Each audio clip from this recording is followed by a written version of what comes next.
اهلا بيك في حلقه جديده من قناه الجهنمي. حلقه النهارده هنتكلم فيها عن ادراج الايكونز، وهعرفك ايه هي الايكونز الخاصه بالاكسل، وهوريك ازاي تضيف عليها بعض التاثيرات ان انت توصل من ايكون بسيط ان انت توصله لشكل احترافي، وفي نفس الوقت هيساعدك في التقارير اللي انت بتقدمها، سواء ان انت هتقدمها لمديرك او لو انت بتعمل برزنتيشن فتساعدك ان هي توصل لك التقارير او الشكل الجمالي بتاع الاكسل ان هو يوصل ان هو يوصل للناس بطريقه اسرع.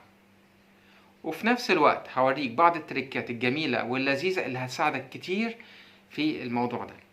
بعد المقدمه دي ندخل بالانترو.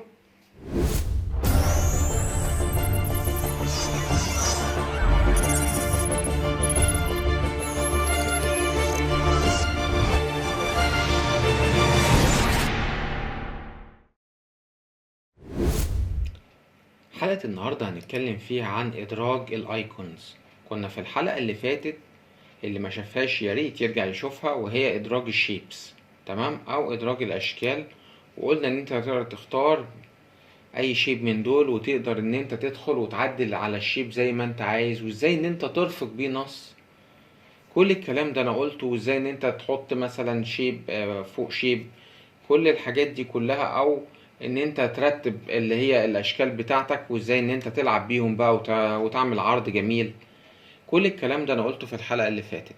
لكن حلقة النهاردة هنتكلم فيها عن ادراج الايكون او الايقونات، ودي بتيجي من قائمة insert زي ما انتوا شايفين، وبعد كده بتختار ايكون، بتظهر لك الايقونات زي ما انت شايف كده بالشكل ده. وهنا الاكسل اتطور بصراحة بشكل غير عادي.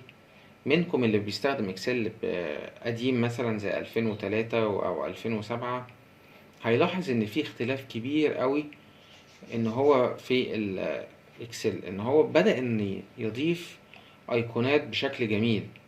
تمام، زي ما انت شايف ان هو ممكن ان يقسمهم لك. يعني انت لو دخلت كده هتقدر ان انت تجيب الايكون اللي انت عايزها. يعني مثلا انت عايز بتتكلم عن موضوع التعليم، مثلا education، هتقوم انت داخل دايس على الeducation، تمام، هيجيب لك كل الايقونات اللي هي الخاصه بالإديوكيشن. طب انت عايز علامات مثلا او ساين، لافتات، هيجيب لك اللي هي الحاجه الخاصه بيها. بادي بارت اهي، تدوس هيجيب لك الايكون اللي انت عايزها. تكنولوجي، تمام، الحاجات اللي هي الخاصه بالتكنولوجي. مش كده وبس، بمجرد ان حضرتك هتدوس عليها وهتقوم بخطوه بسيطه كده هتعلم عليها، وكل اللي انت هتعمله ان انت تقوم دايس انسيرت. هتلاحظ في كليك واحده جاب لك الشكل. وطبعا زي ما انا قلت من هنا بتكبر سواء horizontal او vertical. ما تلعبش هنا لو انت عايز تلعب بيها، واخد بالك ان انت تصغر الشيب او تكبره، يعني ان هو يبقى بالشكل ده. وطبعا الشكل ده مش شكل لطيف. طبعا هتدوس كنترول زد، او هتعمل من هنا undo، هيقوم مرجعها لك مرة تاني. بعد اول لما بتفتح على طول الشيب وتعلم عليه، او اللي هي الايكون دي، بيظهر لك حاجة اسمها جرافيكس فورمات، قائمة بتاعتها.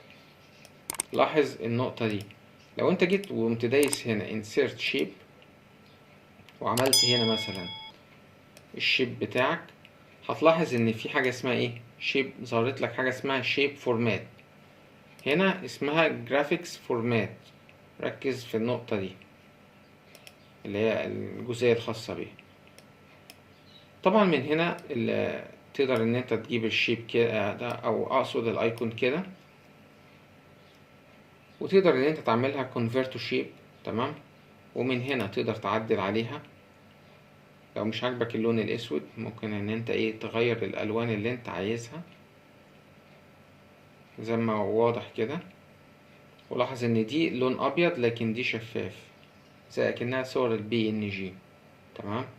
بالنسبة للجزئية دي مثلا هنختار اللي هو الشكل ده. وطبعا هنا من هنا الجرافيكس فيل، تقدر برضو تغير لو انت عايز معجبكش الالوان دي وانت عايز تغير من هنا. وطبعا من هنا مور فيل، وتقدر تختار الالوان اللي انت عايزها، سواء ان انت بتختار RGB او الالوان اللي هي الهكسا، تمام. طب انت لو مش عاجبك اللي هي دي، هتختار مثلا HSL، الهيو ساتوريشن واللومينيستي، تمام، زي ما انت شايف كده. دي جزئية خاصة بالفوتوشوب أو الناس المحترفة أو الناس اللي بتستخدم مثلا الإليستريتور للرسم، هي بتبقى متعارف عليها. لكن طبعا انت بالنسبة لك هنا ال RGB هتكون acceptable أو يعني كويسة، أو اللي هي الجزئية اللي هي الخاصة بالهكساديسمال، أو اللي هي السداسية، الألوان السداسية اللي هي زي ما أنا قلت لك بتجيب الكود، ودي بسهولة أوي في مواقع بتديك أكواد لألوان جديدة. كل فترة بيظهر لون بيبقى مثلا زي الموضة كده، فأنت الألوان دي بتقدر إن أنت تجيبها. تمام، بيكون من المواقع. وأنا ممكن أبقى في حلقة أبقى أوريكم موقع أو موقعين من اللي هي بتقدر إن أنت تجيب منها الألوان، وفي نفس الوقت ان بتنزل الالوان الجديدة. يعني كل فترة في لون بينزل جديد، مش عارف لون ايه. هي البنات بتبقى طبعا يعني اكتر بالنسبة للي هي الالوان. وطبعا من هنا تقدر تغمق اللون شوية او تفتحه شوية لو انت مثلا عايز ايه، زي ما انت شايف كده ان هي بتتغير اللون. نيجي هنا حاجة اسمها جرافيك اوتلاين.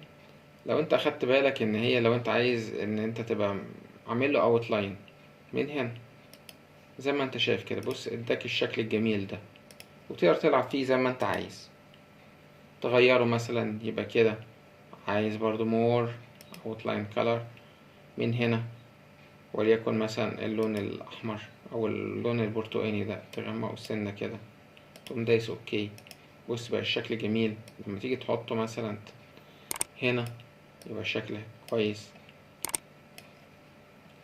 جرافيك افكت طبعا ان انت تقوم عامل له افكت زي ما انت شايف كده. مثلا ممكن تعمل له جلو، من الافكتات الجميلة جدا في الاكسل الجلو. زي ما انت شايف بص بيبقى الشكل جميل ازاي، شكل جمالي، ادى شكل جمالي للاكسل وكده. هيجي بقى الجزئية اللي هي دايما ايه انا بحب اشرحها، اللي هي برينج فورورد. لو انت خدت بالك برينج فورورد او برينج تو فرونت، الفرق قلت لك الفرق ما بينهم ان دي برينج فورورد يعني ان انت هتقدمه خطوة، برينج تو فرونت ان انت هتحطه اول واحد. تمام، بص اهي، فهو اتحط على طول. طيب عايزين، في منكم ناس سألتني طب احنا عايزين ان احنا يعني نشوف الفرق ما بينهم. هتيجي من قائمة insert وهتختار الايكون. تمام، هتعلم معاك اهي. خد بالك ان في حاجات تانية، في cut out people مثلا، مش شرط ان انت من ايكون تجيب الايكون، لا ممكن تجيب شوية حاجات كده زي ما انت شايف. في stickers بالنسبة للناس اللي هي بتحب الستيكرز. تمام، وتقدر تجيب ستيكرز تاني على فكرة، مش شرط ان انت تتقيد بدول، انت ممكن تجيب ستيكرز وتدخلها جوه الاكسل زي ما انت شايف كده. في حاجة اسمها جوجل بريميوم، والستيكرز دي بتبقى موجودة على المواقع، في منها فري وفي منها تقدر تشتريه زي ما انت شايف كده. تجيب الجيتار الجميل ده insert، هتلاحظ ان هو جاب لك الجيتار. طب ايه الفرق بقى ما بين التلاتة؟ تعالى بس ايه ننزل كده نصغر الجيتار شوية عشان ايه نبقى متحكمين.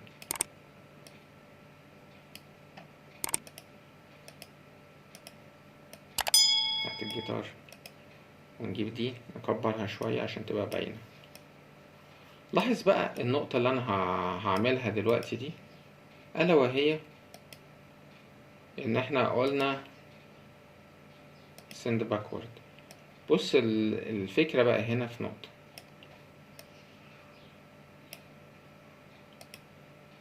نكبرها بس شوية كده. لاحظ هنا لو انا ضغطت هنا bring forward وبرينج فورورد هيقدمها خطوة واحدة زي ما انا قلتها لك، هتيجي الشكل كده. بص هتبقى ده فوق ده. لاحظ كده ان هو ايه، ان ده كان ده الاول اخر واحد، بعد كده الشكل ده، بعد كده الشكل ده. لو انا قمت جايبها برينج تو فرونت، بص هو حطها لك اول واحدة. تمام، طيب نفس القصة بالنسبة للسند باكورد. سند باكورد دي هيرجعها لك خطوة زي ما انت شايف كده. تمام، نجيبها بقى برينج فورورد تاني عشان تبقى اول واحدة.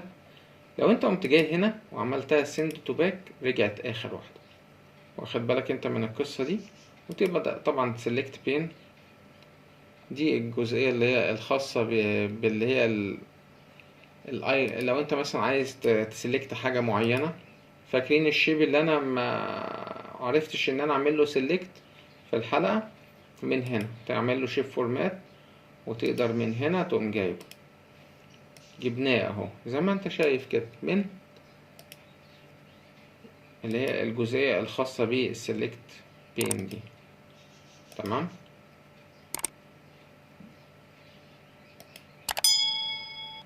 من هنا سيلكت بين، لو انت دوستها هتظهر لك في السلكشن.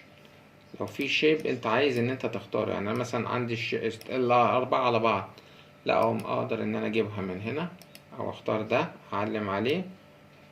تمام اهو. واقدر اخفيهم كمان، يعني انا مش عايز اظهره اهو. زي ما انت شايف انا ممكن اخفيهم كلهم، هايد اول، شو اول. تمام. واقدر كمان ان انا انزلهم وارتبهم زي ما انا عايز، زي الترتيب اللي انا وريته لكم. حلو. من اللي هي send backward او bring to front من هنا selection pane دي. تمام. والالاينمنت ان انت ممكن تعمله من هنا الالاينمنت، ودي كنت شرحتها. يا ريتك ترجع تشوف اللي هي الحلقة اللي هي الخاصة بيها. ونكتفي بهذا القدر. وزي ما شفنا في حلقة النهاردة ازاي ان احنا بندخل الايكون او ادراج الايكون، وان انا اوصلها لك من شكل بسيط، وعرفتك ازاي ان انت تدخلها بشكل احترافي، وازاي ان انت تقدر تستخدمها بطريقة مفيدة ومبتكرة. يا ريتك تدعمني بلايك للفيديو وسبسكرايب للقناة، وكمان شيره لاصحابك علشان مش انت لوحدك تستفيد. ما تبقاش طماع، ما تبقاش طماع. اشكركم.